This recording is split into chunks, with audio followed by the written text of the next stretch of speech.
Bonjour à tous. Alors que des centaines de milliers de jeunes vont converger vers Lisbonne pour les Journées mondiales de la jeunesse, nous retrouvons le patriarche de Lisbonne, le cardinal Manuel Clemente. Merci beaucoup de nous accueillir ici.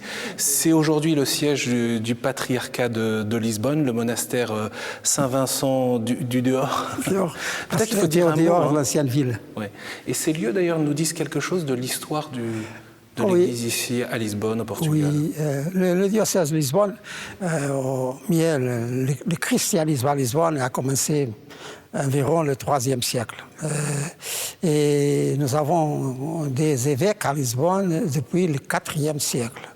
Alors, c'était les Romains, après les Visigoths, après les Arabes et après les Portugais depuis le XIIe siècle. Et le diocèse a été comme ça jusqu'au XVIIIe siècle. Au XVIIIe siècle, le pape Clément XI a créé le patriarcat. Oui, parce que vous êtes patriarche. Patriarche, mais qu'est-ce que ça signifie? Le 17e patriarche.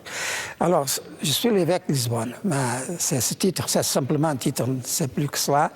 Comme le patriarche de Venise aussi, ce sont les deux patriarches latins que nous avons, mais c'est simplement une dénomination honorifique.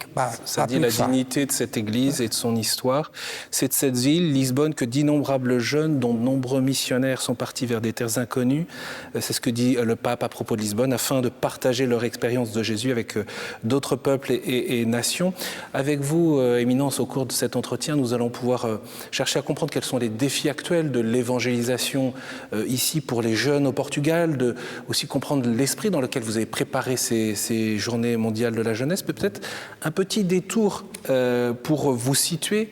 Vous êtes né en 1948, un 16 juillet, patriarche de Lisbonne depuis 2013, après avoir été évêque de Porto, créé cardinal par le pape François, homme de foi, de culture, diplômé en histoire. Vous avez un remarquable français. Ça dit le lien entre la France et le Portugal. Oui. Ma génération au Portugal, qui sommes élevés aux années 50, 60, nous avons le français comme la seconde langue. Et alors, pour moi, c'est comme ça, et pour les autres qui ont mon âge aussi. Et mon petit doigt m'a dit que ça vous arrivait dans la salle de bain le matin de chanter des chansons des vedettes françaises des années 60. C'est vrai, c'était les chansons de ma jeunesse. Gilbert Bécaud, Charles Aznavour, Edith Piaf, tellement Brel, Adamo. Et alors, toutes ces chansons de ma jeunesse. Tous les garçons et les filles de mon âge, tout ça. Oui, c'est cette époque. Nous allons, tous les enfants et les filles de mon âge se promènent à Paris. Oui, c'est ça. Ça dit le lien entre le Portugal et la France. Il en reste quelque chose aujourd'hui pour les Portugais? Oui, au reste surtout parce que quand on va à l'école pour étudier des choses comme littérature, histoire, il y a tellement de liaisons entre le Portugal et la France que la France vient toujours. Et aussi parce que nous avons des milliers et des milliers de Portugais qui sont en France. Quelques-uns sont déjà français, mais ils sont d'ascendance portugaise, ils sont partout aussi en France. Et alors les liaisons sont tellement fortes que ça continue. C'est pas comme c'était à Montagne, que le français c'était la seconde langue et tout ça. Après les années 60, avec le rock et les États-Unis, et l'Angleterre et les Beatles et tout ça, l'anglais et surtout la langue de la jeunesse, mais pas seulement au Portugal, c'est un peu la langue commune. Ça a changé quelque chose à la culture? Pas seulement avec la langue, mais avec la compréhension du monde, la façon comme nous liaisons parmi nous, comme nous communiquons, tout ça. C'est très différent du monde où je suis né. Alors, je suis né encore dans la première moitié du siècle. On va revenir là-dessus, mais je le disais, il y a ces centaines de milliers de jeunes qui vont arriver là dans les prochaines heures à Lisbonne.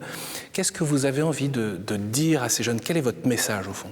Premièrement, qu'ils sont très bienvenus. Et alors que nous avons beaucoup de joie de les recevoir ici à Lisbonne, que c'est une ville qui a toujours une ville de tout le monde, parce que c'est un peu le front de l'Europe pour l'océan. Et ça a commencé ici l'expansion européenne, et alors tout le monde y vient. Et alors, ils viennent aussi, ces milliers de jeunes. Ils sont très bienvenus, ils sont très bien et très à l'aise dans la ville, et pas seulement dans la ville, mais aussi aux alentours.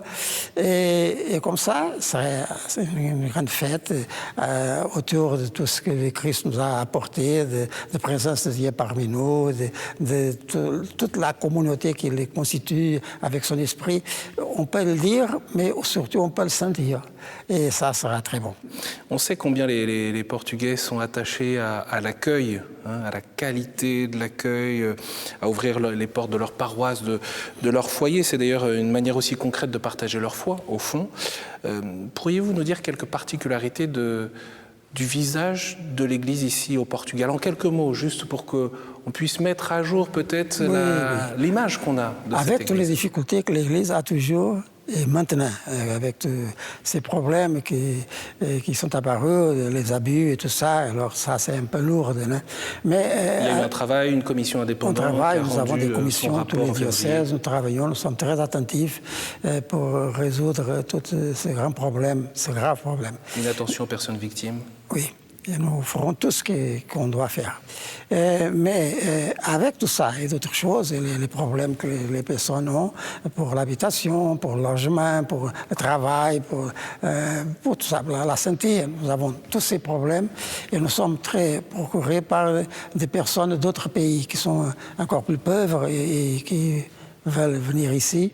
Et alors nous devons répondre à tous ces problèmes. Mais avec tout ça, la disposition de la population en général pour tout ce qui c'est du Christ, et même de l'Église qui parle du Christ et qui manifeste sa présence, tout ça c'est très sympathique. Et nous l'avons vu exactement à propos de la JMG, parce que les symboles de la JMG ont passé pour tous les diocèses du pays. La croix et l'icône ont fait ce pèlerinage dans tous les diocèses. Oui. Ils ont passé pour tous les diocèses du pays. Et c'est magnifique l'accueil. Et les gens sortent chez eux, ils viennent, ils acclament, et tout ça manifeste cette grande disposition pour faire quelque chose de bel et de bon pour tout. Et la personne du pape François. Le pape François, c'est une figure très, très aimée au Portugal, dans tous les parties de la société, de la culture, même de la politique, tous les admirent. Parfois, le pape peut dérouter. On le voit dans différents pays du monde, selon les différentes sensibilités. Ce n'est pas le cas ici au Portugal? Oh oui, au Portugal, le pape sera absolument chez lui. Il est venu déjà ici, à Fatima, n'est-ce pas? Et il sera une autre fois comme ça. Mais même avec Benoît, le pape Benoît XVI, quand il est venu ici en 2010, il a été reçu avec une manifestation de joie immense. Ici à Lisbonne, Fatima, au Porto, c'est une chose immense. C'est quelque chose de latin, vous savez, dans la culture, dans la société portugaise, cette disponibilité envers le pape et tout ce qu'il transporte avec lui. Et avec le pape François, ça sera aussi comme ça. À propos des jeunes portugais, j'ai cru comprendre que le Portugal n'était pas la première délégation en termes de nombre pour ces jeunes. Après l'Espagne, l'Italie et même la France. Pourquoi? Comment vous expliquez ça? Je crois que ça c'est très facile à comprendre, parce qu'ils sont chez eux. Ils sont là. Et même ici à Lisbonne, c'est une grande partie de la population de la jeunesse portugaise. Donc ils répondront à l'appel? Ils sont là. Ils ne sont pas inscrits, mais ils n'apparaîtront pas, absolument. Et qu'est-ce que vous espérez pour ces jeunes du Portugal? Au fond, si vous aviez un rêve pour eux, ce serait quoi à travers ces JMG? Et ça a commencé déjà. Parce que, voyons, pour la préparation de la JMG, il y a des dizaines, des centaines, des milliers de jeunes qui sont à travailler depuis 3 ans dans les paroisses de tous les diocèses, dans les doyennés, au comité central, au local de la journée. Ils sont tellement de jeunes. qu'ils font une expérience de militance chrétienne pour faire ensemble quelque chose qui est bon et qui est offerte à toute la population d'ici et d'autres pays qui viendront. Et alors ça, c'est déjà un grand fruit de la jeunesse. Une école de militance chrétienne, et ça restera absolument. Alors c'est un défi aussi. Comment est-ce que les diocèses portugais, après, pourront profiter et canaliser pour l'évangélisation courante, disons, toute cette militance. C'est un défi postérieur. Mais maintenant, c'est déjà une réalité. Il y a tellement une expansion de militance et de militance concrète depuis 1 an, 2 ans, 3 années. Pour faire la journée, ça restera. Je les appelle la génération 23, 2023. Il sera la génération 23. Quel regard vous portez du coup sur ces jeunes ? Vous disiez tout à l'heure, on vit pas, c'est plus la même époque de votre jeunesse. Mais quel regard vous portez comme pasteur, comme évêque? C'est quoi vos préoccupations? On aimerait comprendre en fait. Elles ont changé. Depuis la Seconde Guerre mondiale, les choses ont changé tellement. Mais pas avec la vitesse comme ils changent maintenant. Et alors, pour prévoir, c'est plus difficile que quand j'étais jeune aussi. Parce que les choses étaient plus ou moins comme ça. Alors, si on avait la possibilité, on étudiait, on faisait le cours, on avait un emploi, et on restera à cet emploi, ascendant dans la scale, certainement, mais dans cet emploi, c'était médecin, c'était professeur, c'était ingénieur, c'était ça, c'était ça. Et alors, c'était la vie. Et l'espérance de l'espoir de vie allait pour les 50, 60 ans en moyenne. Je ne serai plus maintenant ici. C'est les choses, c'était comme ça. Et alors, c'était plus prévisible. Mais maintenant, qui peut prévoir avec toute cette certitude qu'on avait il y a 60 années? Non, on ne peut pas prévoir. Alors, on doit rester ensemble. On doit ensemble voir l'avenir. Pas seulement voir, mais le bâtir. Avec la disposition, avec la créativité, avec la solidarité indispensable pour faire un avenir pour tous. Ça, on peut faire. Mais prévoir, les choses changent d'année en année. Qui pensait, il y a 2 années, qu'on aurait une guerre en Europe, comme nous avons? Qui pensait? Qui pensait que la crise de la Méditerranée, avec tous ces gens qui veulent venir pour avoir une vie plus bonne et plus satisfaisante, et qui meurent là parce qu'ils ne sont pas accueillis, ils sont victimes de tous ces trafics qui les meurent. Qui pouvait le prévoir? Tout ça avec les défis de l'intelligence artificielle maintenant, où sera l'homme et où sera la machine. Alors, ce sont tellement de problèmes nouveaux qu'on peut faire ce qu'on peut, mais on peut et on doit créer le futur, pas seulement l'espoir. Et à ceux qui, en vous écoutant, je me disais, à ceux qui se disent, mais l'Église catholique, elle fait partie de l'ancien monde. Qu'est-ce que vous aimeriez dire? Quand on dit l'Église catholique, quand on dit l'État, quand on dit l'école, quand on dit des choses comme ça, on parle d'institutions. Et les institutions, maintenant, dans cette société où nous vivons ici en Europe, sont au second ou troisième lien. On parle de personnes, on parle de mouvements, on parle d'initiatives. Et les institutions, ce n'est pas un bon parler. Elles sont là parce qu'elles transportent des valeurs et elles servent des valeurs et elles sont nécessaires. Mais je préfère parler des chrétiens parmi tous les autres. Et alors, avec tout ça que l'Évangile porte, alors ils sont là pour offrir sa contribution, pour faire un futur, un avenir mieux. Et je préfère parler des personnes que des institutions, parce que les institutions ne sont pas pour marcher aujourd'hui. Pour autant, l'Église continue à avoir une mission dans ce monde. Absolument, absolument. Pour tout ça, c'est l'Église. Donc ça doit elle doit se transformer, elle doit ajuster sa manière... À partir des personnes, de l'attention des personnes. Parce que tout ce qu'on pensait dans ma jeunesse à propos des institutions pour résoudre les problèmes, aujourd'hui, ce n'est pas comme ça. On résout les problèmes ou seulement avec la machine, tout ça que les médias aux possibilités maintenant, et puis, tout ça qu'on crée avec les noyaux et tout ça, c'est pas avec les institutions. Les institutions viennent après. Donc le cœur de votre propos, c'est l'accompagnement des personnes. Absolument. Accompagnement individualisé. Et c'est surtout pour cela que la JMJ a la raison d'être. Oui, mais c'est paradoxal parce que les JMJ, c'est un rassemblement de centaines de milliers de personnes, 1 million de personnes. Pour le coup, c'est plus des personnes, c'est une grande foule. Mais pas parce qu'ils commencent à venir déjà. Ils viennent bien avant, ils vont au diocèse. Dans la semaine antérieure à la JMJ proprement dit, ils vont au diocèse. Ils ont beaucoup d'activités là.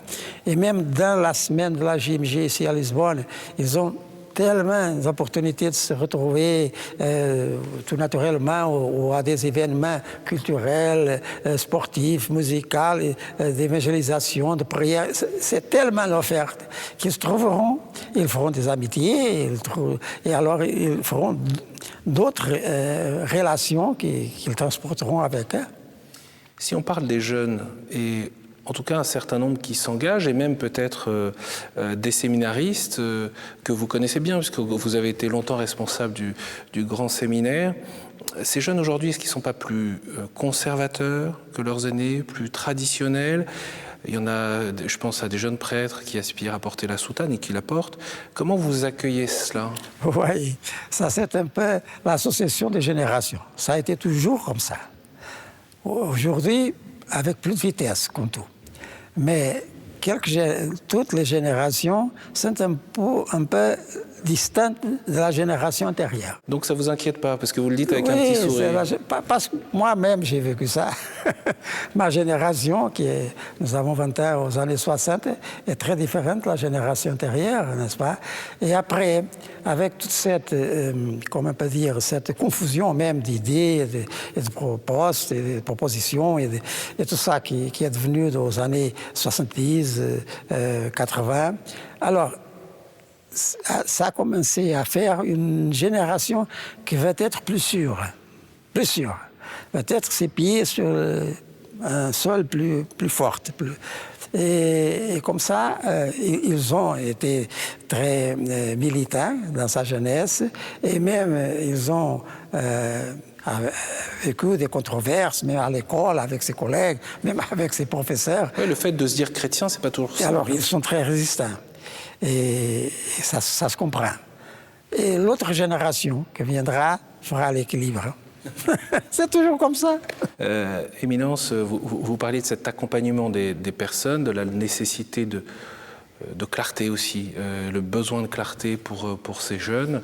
On sait aussi que le propos de l'Église est parfois surveillé de très près dans la société.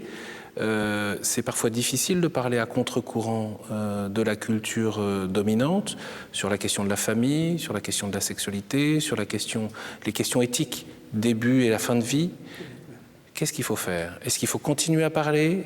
Parce que vous dites que c'est l'accompagnement personnalisé. Mais... Quand on parle de réforme de l'Église, je le dis aussi, mais de le sens original du mot.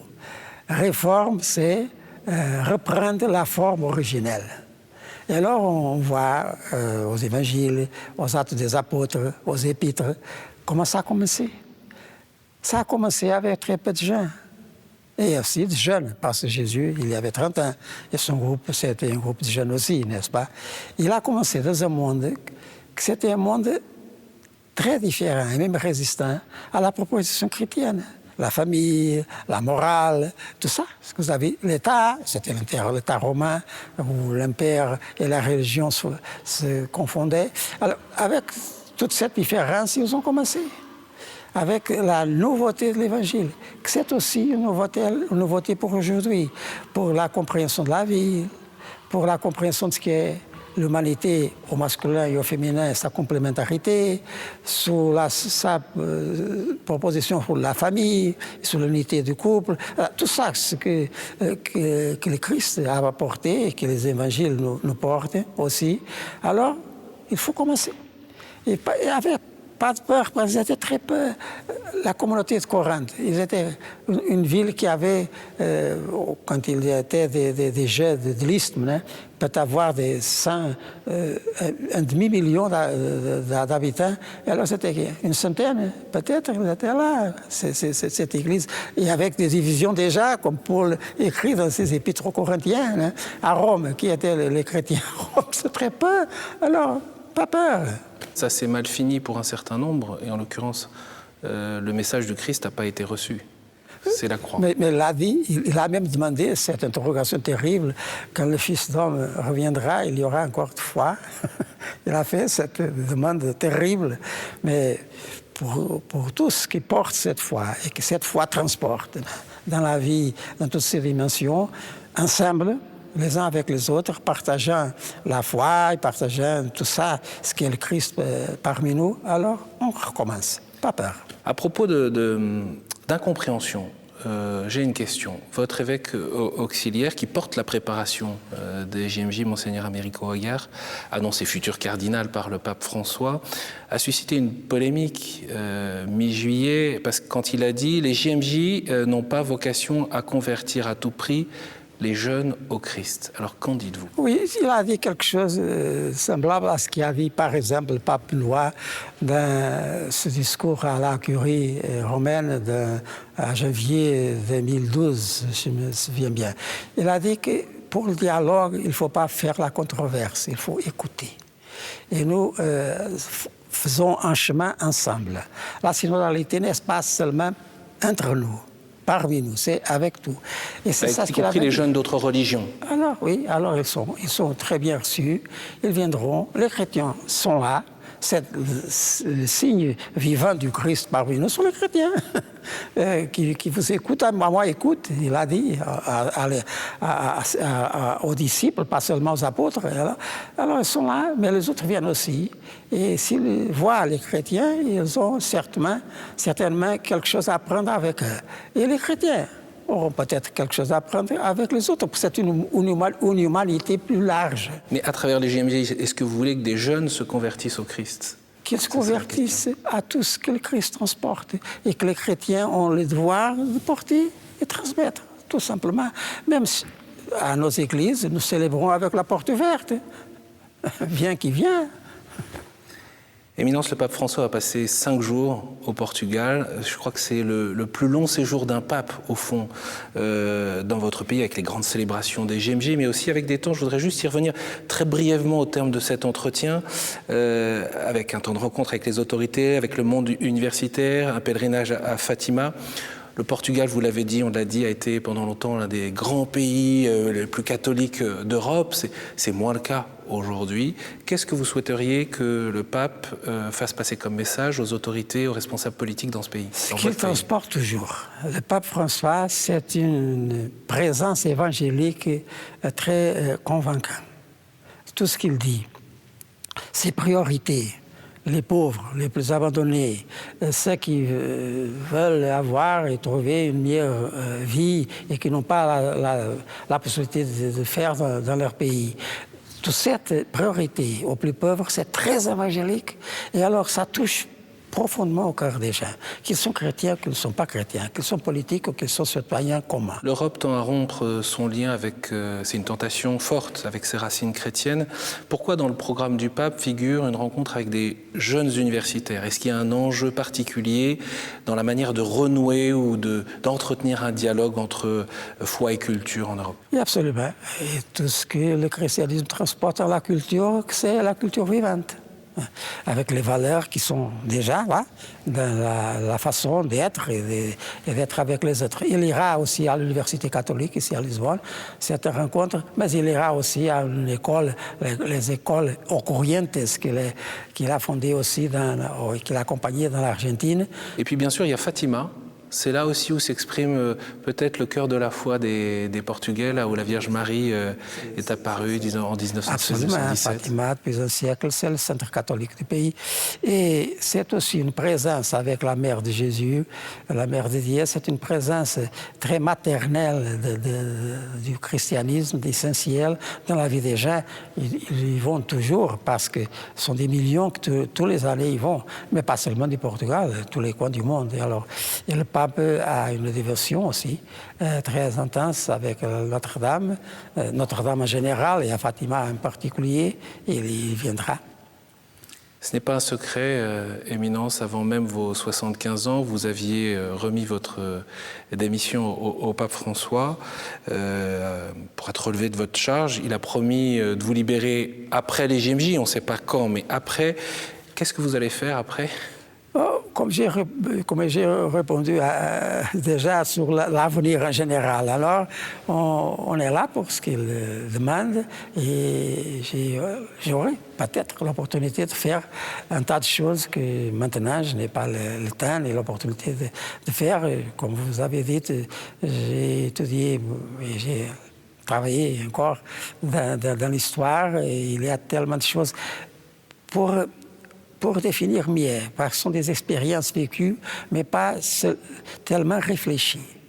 Et il sera peut-être un temps et une opportunité de réfléchir ce que j'ai vécu, et avec toutes ces occasions de comprendre mieux ce qu'est l'Église, ce qu'est le monde, et pour donner un peu cette réflexion aux autres, parce que ça, c'est bon, c'est le laboratoire de la vie. On verra. Pour ceux qui nous regardent, qui voudraient prier pour vous, quelle serait la prière que vous leur demanderiez ? Notre Père, parce que tout est là. Et comme c'est notre, c'est à moi aussi. Et une prière pour les jeunes qui et pour vont se les retrouver jeunes, à Lisbonne. Les choses plus simples. Notre Père et l'Ave Maria, ça suffit. Je vous salue, Maria. Merci infiniment, Éminence, de nous avoir accordé cet entretien. Bien sûr, nous allons vivre aussi avec vous ces Journées mondiales de la jeunesse. Vous allez présider la messe d'ouverture ce mardi. Ce sera à 19h ici à Lisbonne. Il sera 20h à Paris. Ce sera bien sûr à retrouver en direct sur KTO comme l'ensemble des grandes célébrations. Et puis, vous le savez, la chaîne est partenaire officiel de ces Journées mondiales de la jeunesse. Rendez-vous chaque jour à 21h35 depuis Lisbonne pour le journal des JMJ à partir du lundi 31 juillet et vous retrouvez toute notre programmation spéciale comme cet entretien sur notre site ktotv.com ainsi que notre application. Donc restez avec nous pour toutes ces JMJ.